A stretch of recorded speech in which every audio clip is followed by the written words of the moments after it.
Assalamualaikum warahmatullahi wabarakatuh. Kami dari kelompok 2 ingin mempresentasikan hasil diskusi tentang struktur organisasi PT Smart. Saya, Ayu Sahira, sebagai moderator dan rekan-rekan saya, Elda Oktaviani, Rafina Yasmin Hidayat, Akil Aslam, Sandrina Dewi Lestari, Hamda Istifadinia, Bagus Alan Kelana. Baik, materi yang pertama akan dibacakan oleh Elda Oktaviani. Baik, di sini ada struktur organisasi PT Smart. Next. Struktur organik produk atau pasar, karena memiliki divisi atau departemen berupa pemisah yang ditunjukkan untuk menjual produk yang lebih spesifik atau melayani pasar lebih spesifik seperti yang sudah ada dalam struktur. Contohnya pada struktur sumber daya manusia, yang di dalamnya ada manajemen sumber daya manusia serta manajemen kemampuan dari manusia tersebut. Selanjutnya akan dibacakan oleh Rafina. Baik, untuk pendekatan dalam PT Smart merupakan pendekatan lingkungan.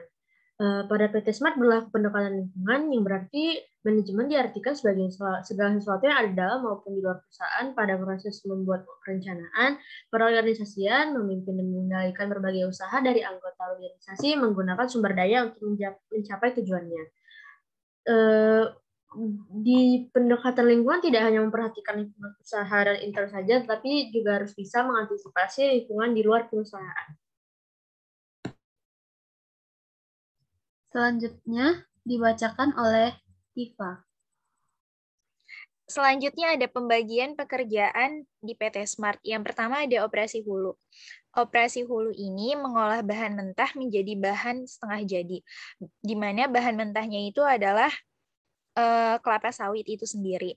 Yang kedua, ada operasi hilir, yaitu mengolah bahan setengah jadi menjadi bahan jadi, menjadi minyak goreng yang bermerek Vilma. Yang ketiga, sumber daya manusia. Yang keempat, keuangan perusahaan, biasanya dilakukan oleh akuntan.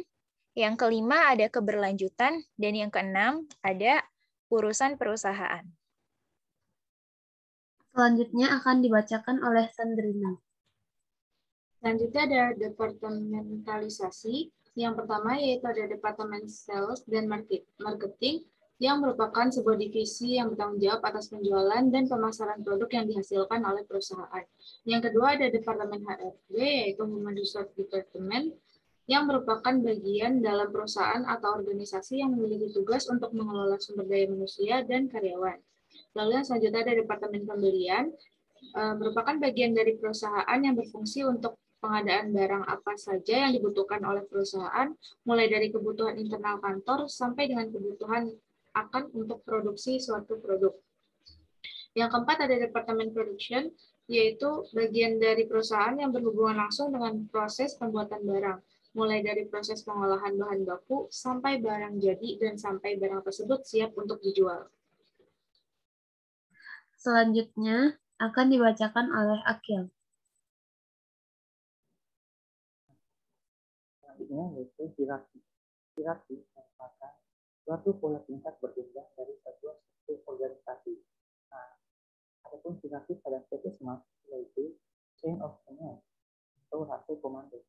Rantai komando adalah garis kewenangan yang jelas dan berbeda antara posisi dalam satu organisasi. Kewenangan dipegang dan didelegasikan dari manajemen puncak ke bawah melalui setiap tingkat karyawan, serta menghubungkan semua individu dalam organisasi dan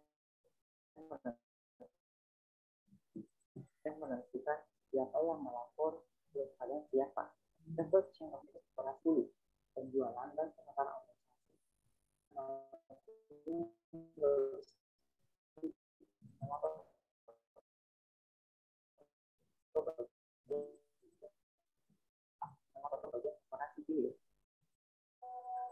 Selanjutnya akan dibacakan oleh Alan. Oke, baik. Yang terakhir, materi tentang koordinasi pada PT Smart. Karyawan PT Smart memainkan peranan penting bagi perusahaan dalam mencapai kesuksesan. Karyawan PT Smart memiliki nilai-nilai kolaborasi yang digunakan di lingkungan perusahaan, yaitu yang pertama ada integritas. Integritas adalah bertindak sesuai ucapan maupun janji sehingga dapat menumbuhkan kepercayaan pihak lain. Yang kedua ada komitmen, melaksanakan pekerjaan dengan sepenuh hati untuk mencapai hasil yang terbaik. Yang ketiga ada kolaborasi, adalah kerjasama secara tim. Yang keempat ada loyal, menumbuhkan semangat untuk mengerti, memahami, dan melaksanakan nilai-nilai perusahaan PT Smart. Dengan demikian, dapat disimpulkan, PT Smart memiliki koordinasi yang baik dalam segala aspek di lingkungan perusahaannya.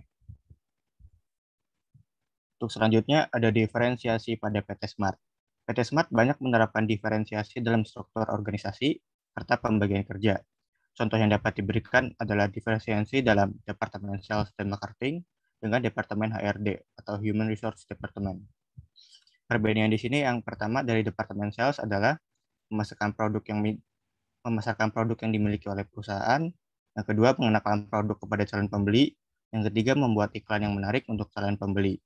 Sedangkan Departemen HRD yang pertama adalah memonitor kehadiran karyawan. Yang kedua, mengembangkan kualitas karyawan dengan training. Yang ketiga, mengatur hak dan kewajiban bagi pekerja. Jadi kesimpulannya, PT Smart menggunakan tipe struktur organisasi menurut produk dan pasar. Menggunakan pendekatan lingkungan berarti memperhatikan aspek dalam maupun luar perusahaan. Pembagian pekerjaan diatur dalam tiap bidang. Hierarki pada PT Smart yaitu ada chain of command atau yang disebut rantai komando, serta diferensiasi yang membuat PT Smart berkembang karena sumber daya manusia yang paham dan teliti dalam tugasnya. Terima kasih. Kami tutup presentasinya. Kurang lebih mohon maaf. Wassalamualaikum warahmatullahi wabarakatuh.